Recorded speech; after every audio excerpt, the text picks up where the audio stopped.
I hope you've had a really good morning, and it was interesting looking at the agenda to see that there were speakers, obviously from Bhutan, from the Maldives, from the UK, from Greece, I think as well,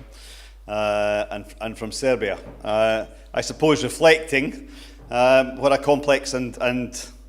interesting world we live in today, with so many challenges.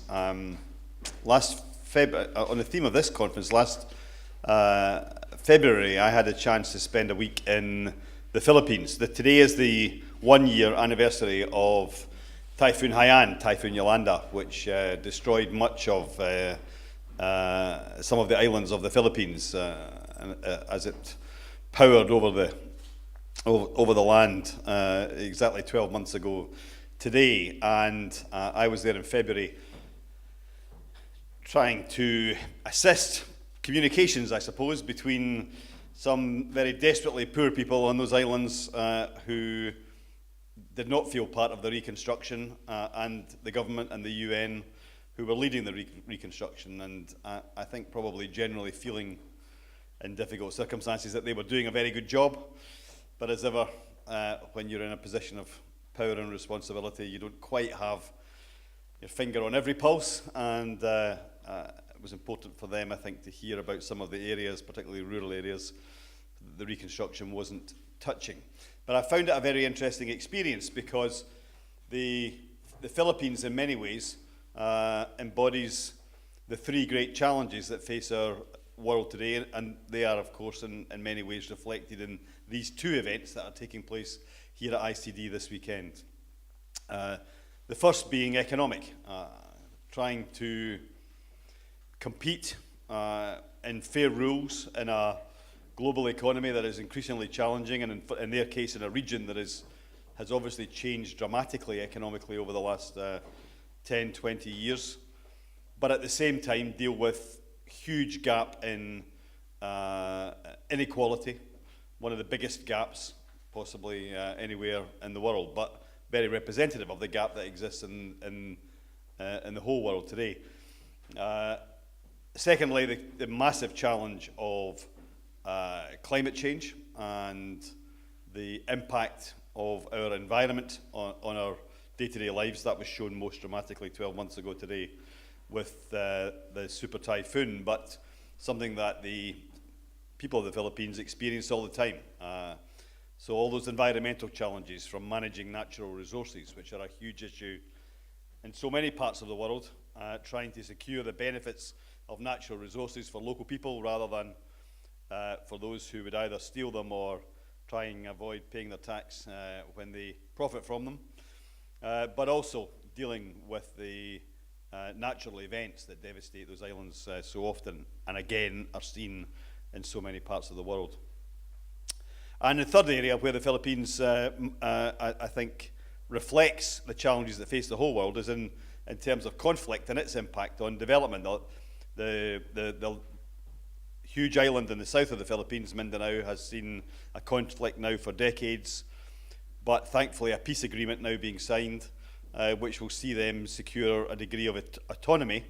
and allow them a form of self-government that will hopefully bring that conflict to an end and allow the poorest part of the country to start to develop away from the conflict that's existed over those decades. So I found that visit really interesting, and I was reflecting on it coming over to Berlin for these events this weekend, because it seems to me that these are the three big challenges in our world today. Finding a set of economic rules following the financial crash of 2008 that not only ensure fair competition, fair trade, but also try to reduce the inequality that exists still between north and south, between developed and developing, and even inside countries too. Trying to deal with, mitigate the threat of climate change, but also try and manage the environment and our resources in ways that benefit people rather than decimate their lives, and trying to secure more peaceful environment in more parts of the world so that so that countries and communities can develop and move on, not just bring an end to violence, but actually see the development that will help them survive and thrive and prosper. And it strikes me that 25 years on from the bringing down of this wall here, which again these conferences are partly celebrating this weekend, that the world really hasn't yet found a system for dealing with these challenges since the end of the Cold War. That we still have institutions that are based, apart from perhaps the European Union, which is maybe, although it has its failings, and there are many, has at least managed to change and adapt in the 1990s in this new environment across Europe, that the international organisations have not yet managed to do so. We still have a UN Security Council that is based on, essentially is responsible for many of these important issues, and is still based on a structure created in the aftermath, not just of the Cold War, but the aftermath of the so-called Second World War. And we still don't have the kind of global framework and leadership that allows us to properly tackle the threat of climate change, properly initiate not just peacekeeping, but peace-building missions around the world that make a real difference. And still yet,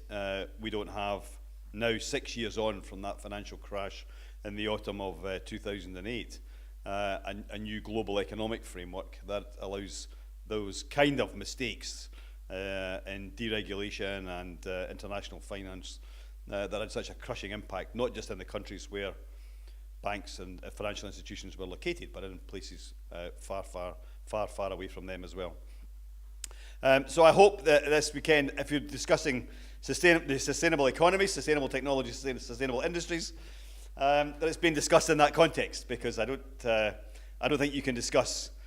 industrial development, economic development, the growth of companies, the strength of individual economies without looking at the global context. They certainly cannot be sustainable in an atmosphere of conflict, and they certainly cannot be sustainable if we continue to use more than the resources of our planet, because they eventually are going to dry up and waste away. So I'm